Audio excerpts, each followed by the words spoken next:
primeiro lugar, agradeço o convite, agradeço tudo o que tenho aprendido por aqui e fico com aquele pequeno travo de inveja quando eu vejo que há acesso a outros documentos, apetece-me já assaltar as pessoas. Mas vou tentar controlar. A partir do espetáculo do bando Olhos de Gigante, com dramaturgia e encenação de João Brites,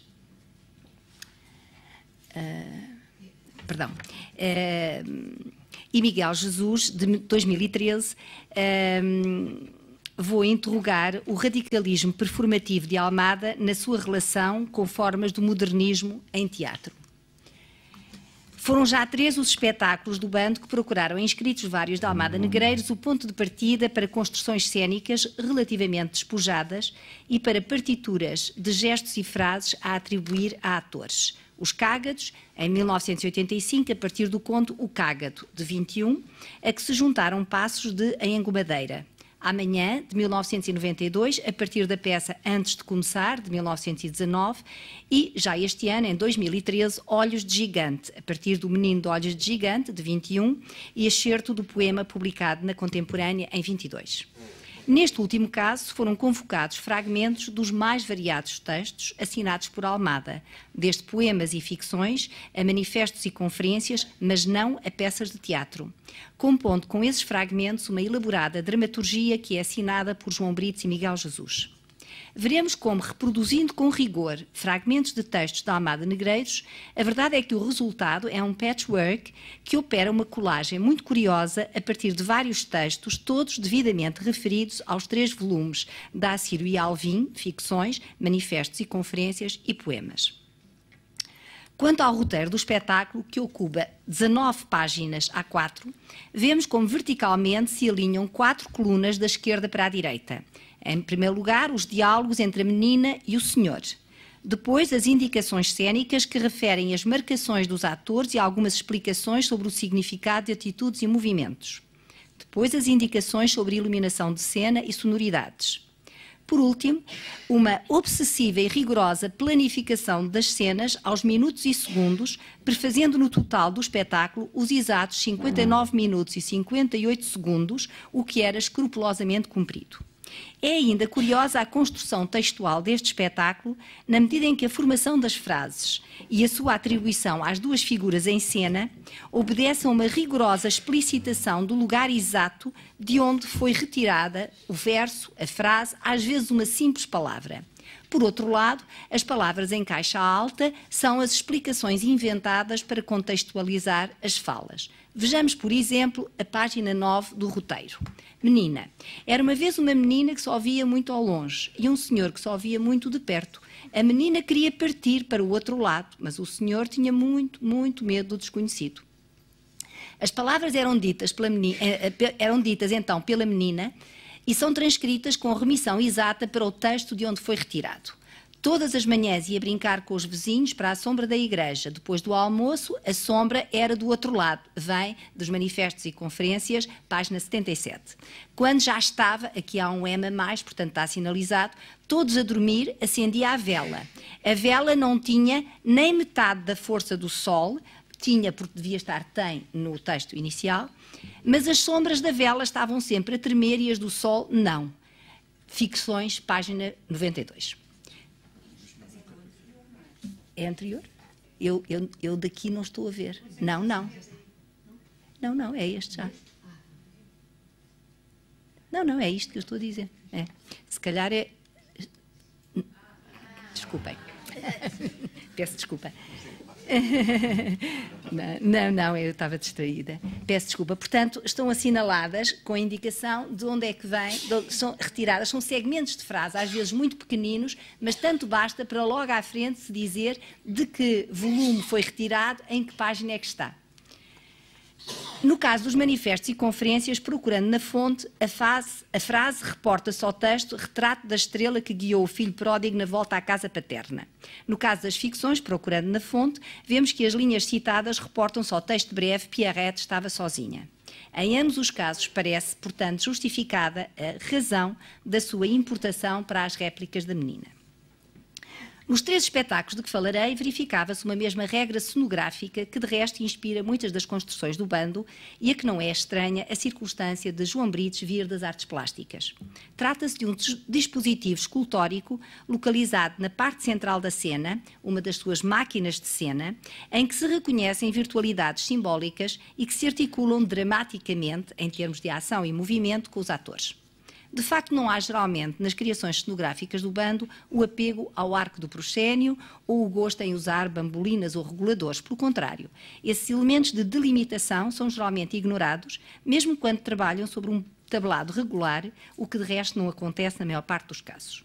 Por outro lado, é dada uma especial importância a uma estrutura central de um declarado aspecto artesanal com a qual se relacionam os atores numa articulação que pode oferecer quadros vivos em inventivas geometrias de cena.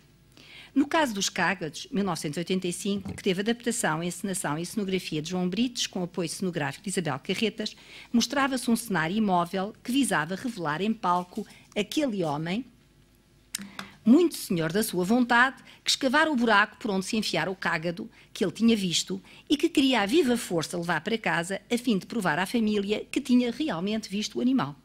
O que era curioso na transposição cênica desta história sobre a hipotética viagem pelo centro da Terra até aos antípodas e regresso era o amontoar de figuras e objetos como encaixo a contrastar com o movimento de que se fala, um movimento que é de trajeto longo.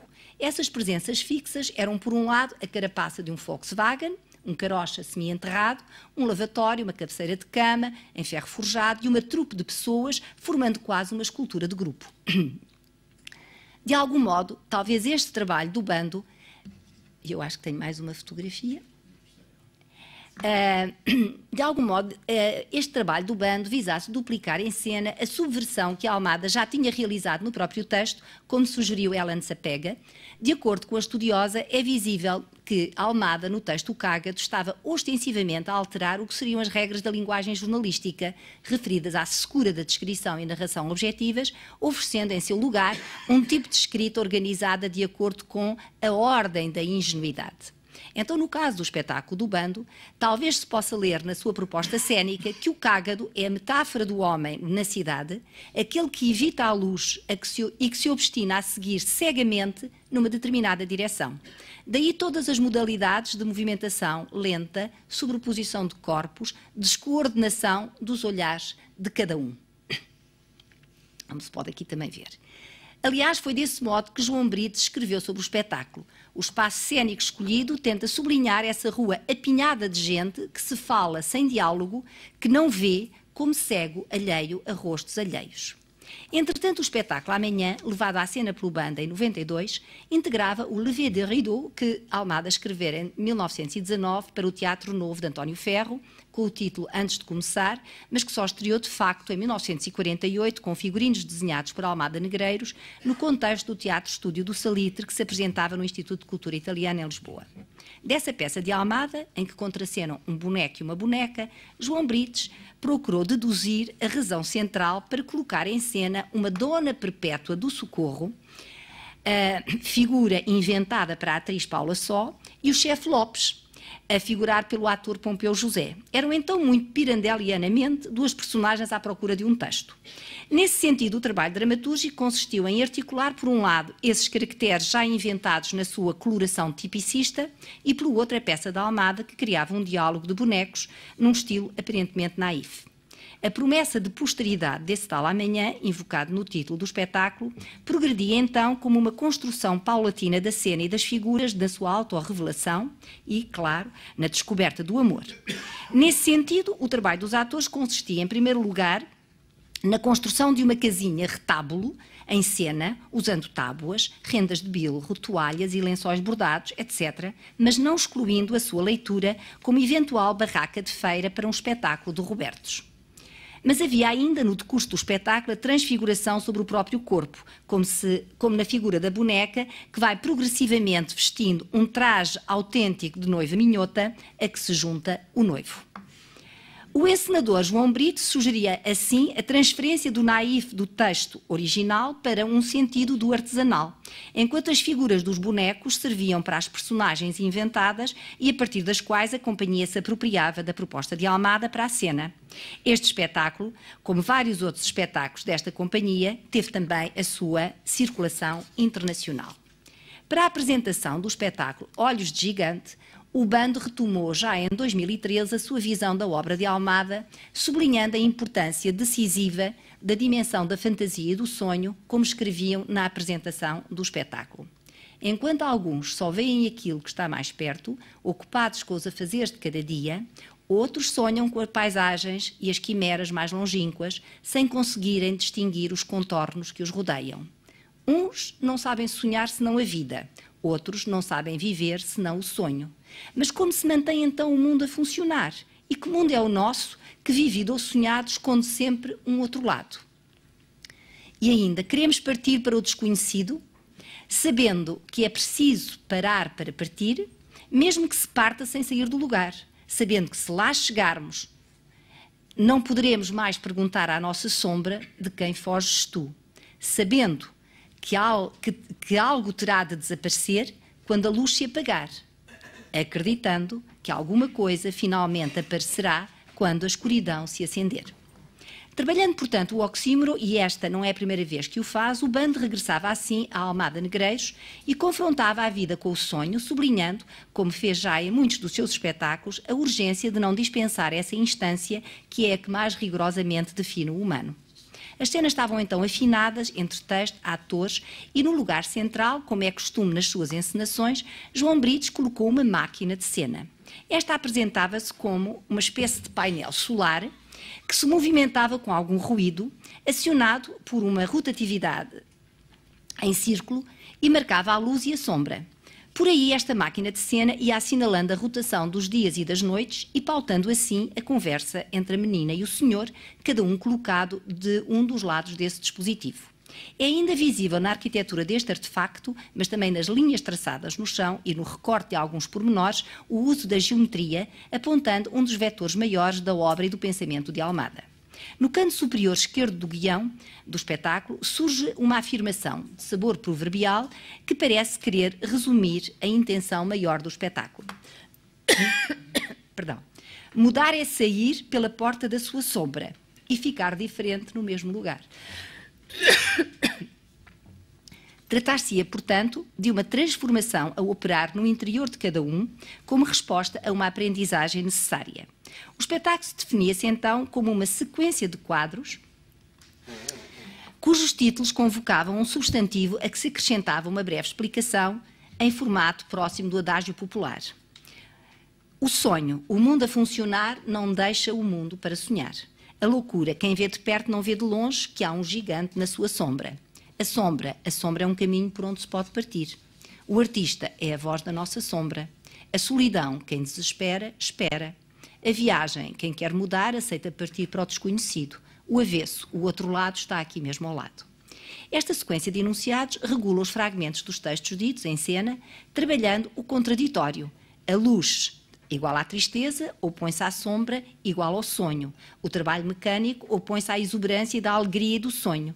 E tudo isto é cenicamente explicitado no diálogo entre o senhor e a menina.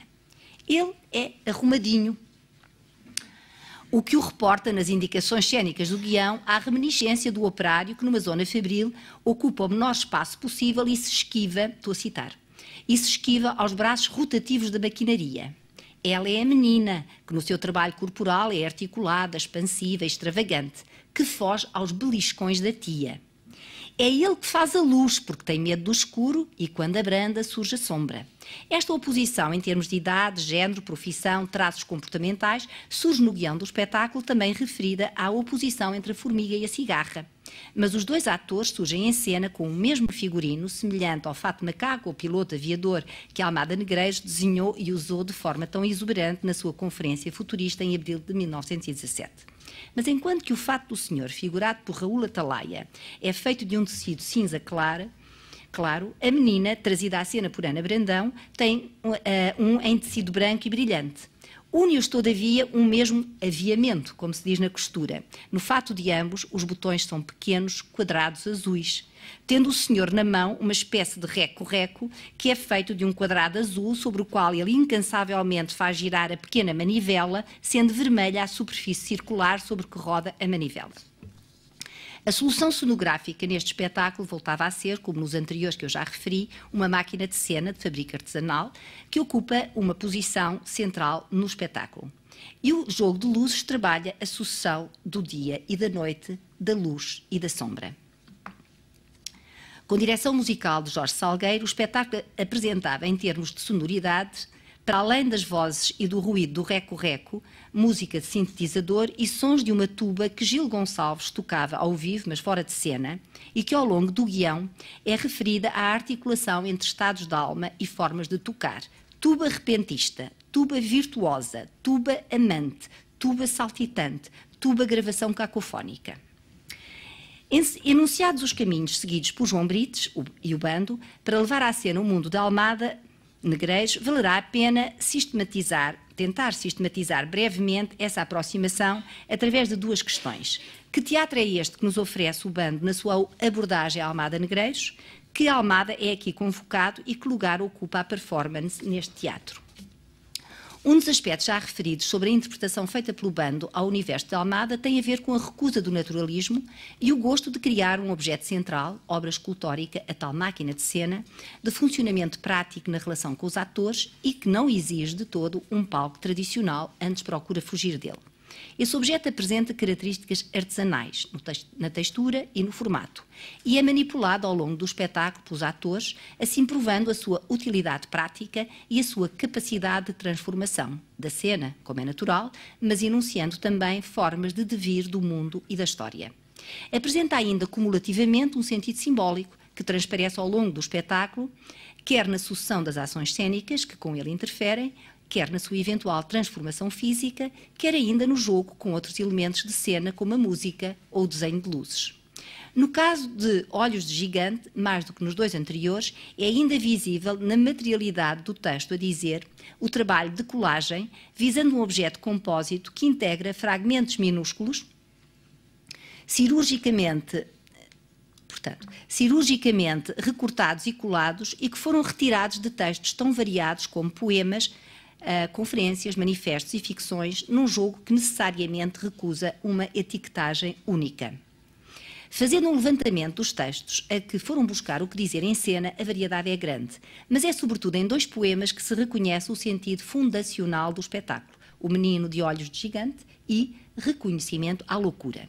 O que de mais importante se alterou na dramaturgia deste espetáculo relativamente aos textos-fonte foi a transferência para uma menina de muitos dos versos de Almada que se reportam a um menino e a eventual colagem do senhor do espetáculo à possível figuração do fato com que Almada leu o seu manifesto, um hipotético fato de macaco, reminiscente também de fato de aviador, como disse, que aqui se transfere para a evocação de um operário fabril, mas que não assume o naturalismo do fato azul nem o seu exato desenho. O aspecto performativo do texto a dizer ganha valor dialogal, mais do que enunciação declarativa, e opera naquela disponibilidade para do diálogo fazer surgir o ensinamento, que aqui, todavia, inverte magistérios, será, neste caso, da criança para o homem. João Brites e Miguel Jesus, para a colagem de textos a que procederam, partiram, como já disse, de 3 dos volumes organizados pelos editores da Assírio e Alvim, Fernando Cabral Martins, Luís Manuel Gaspar, Mariana Pinto dos Santos, a que se juntou para o volume Manifestos e Conferências Sara Afonso Ferreira. O texto a que chegaram para o espetáculo integra na sua textura a vertente irónica do autor, ao remeter com afã e circunspeção para os lugares exatos onde encontrar as palavras a proferir em cena e que, em muitos casos, registavam vulgares segmentos de frase como "tens medo", poemas 39, "não entendo", poema 135, ou "hoje já é muito tarde", poema 148. Acompanha assim o que em Almada é a recusa do cotidiano e da aparência, insere-se antes num interstício entre o sonho e a loucura, evocado também pelo trabalho do corpo de Ana Brandão, que adotava uma interpretação tensa, interrogativa, vibrátil e lúdica, como se estivesse atravessada de relâmpagos no corpo, Nesse sentido, era aqui sublinhado o valor da performance, para além da gestualidade de uma possível marioneta, integrava também uma elaborada partitura de dança que tanto podia evocar Oskar Schlemmer, da Bauhaus, como também sugerir a mais recente e citadina breakdance.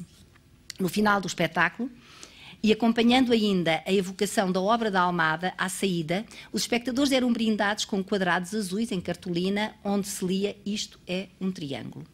Por tudo quanto disse antes, podemos concluir que este espetáculo do bando era claramente um híbrido, e não só pela composição, que vive sobretudo de textos que não foram escritos para teatro. É híbrido também pela inversão que opera no diálogo de aprendizagem, ao instituir, muito blakeanamente, a criança como a fonte do conhecimento. Nesse sentido, ao inverter o processo de conhecimento, não deixa de acompanhar muitas das proposições de Almada, que assumem a declaração unívoca da ingenuidade como valor poético. Muito obrigada.